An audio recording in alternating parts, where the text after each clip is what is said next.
Hello, Trombone Internet. This is Chris Van Hoff, assistant to the regional manager of the International Trombone Festival.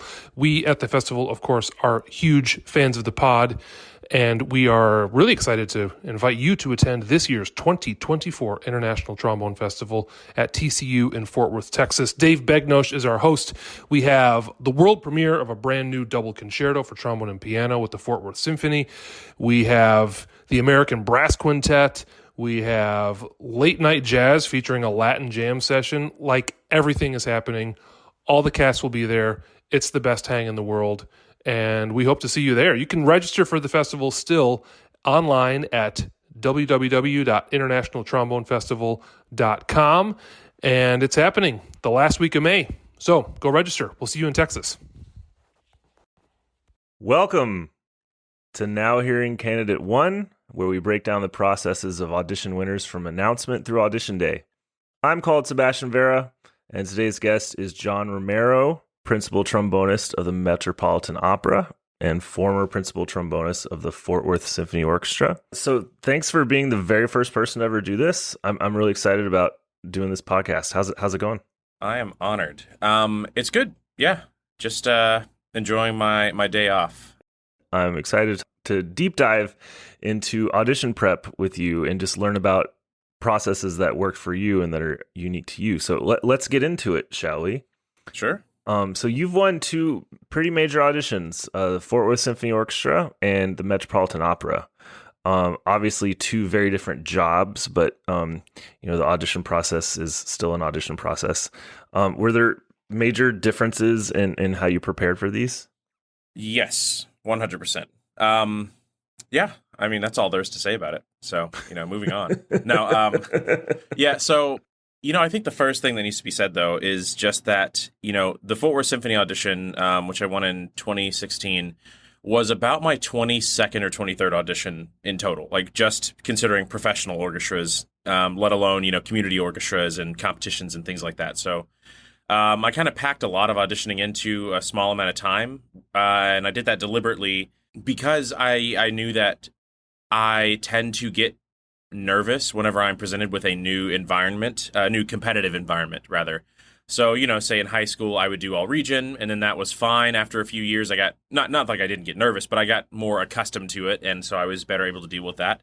And then as soon as I got into college auditions and college level competitions, it was like I started from scratch again. So essentially, I was kind of doing exposure therapy on myself, and obviously also developing, strategies to combat the nerves on how to prepare the list. And so, Fort Worth Symphony was, my first success, but I wouldn't say it was like the moment when I kind of figured it out.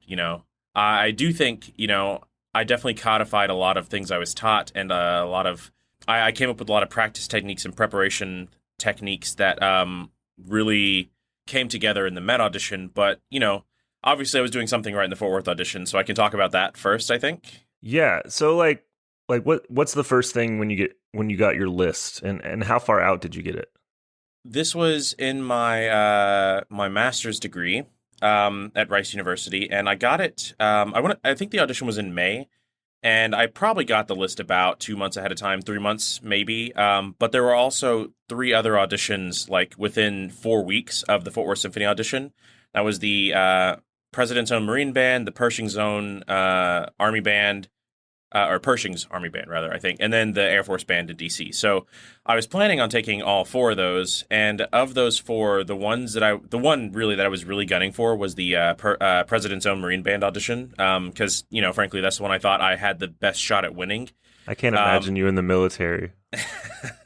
Yeah, I know. I wouldn't have this hair for sure. Your hair would be slightly shorter, yeah. A little bit, yeah. I'd probably be a little more regimented. Mm-hmm. So, I'm sure you'd love that. I mean, for a long time, like, I thought that was kind of the shtick I was going to do, the gig. So Fort Worth Symphony kind of caught me blindsided. So for the prep for that, because I was preparing so many different lists, and I think I was doing a recital that semester as well, which I kind of half-assed, honestly. I didn't really prepare it seriously. Like, I went through the whole list, and at that point I knew almost all the excerpts anyways, with maybe very few exceptions.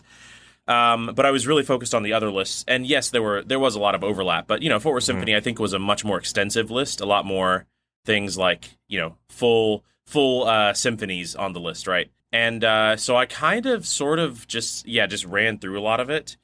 I can't really say that I did much more for prep besides just kind of what I had been doing before, which is do a little bit of listening, make sure I kind of knew how it went, essentially, and how I wanted to play it musically.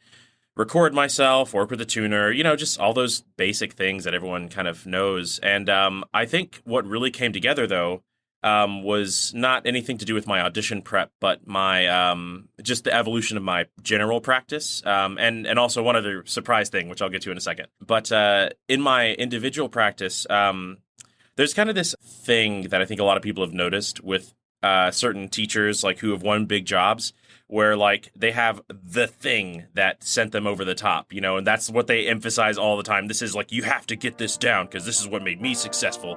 And that's, that's, I don't know. I can easily see how that's the case because for me, I know exactly what that thing is, You have been listening to a free preview of Now Hearing Candidate 1, an exclusive video podcast for Trombone Retreat Patreon members. If you're interested in hearing the rest of the episode, as well as having access to more exclusive perks and features, consider being a patron at patreon.com/tromboneretreat.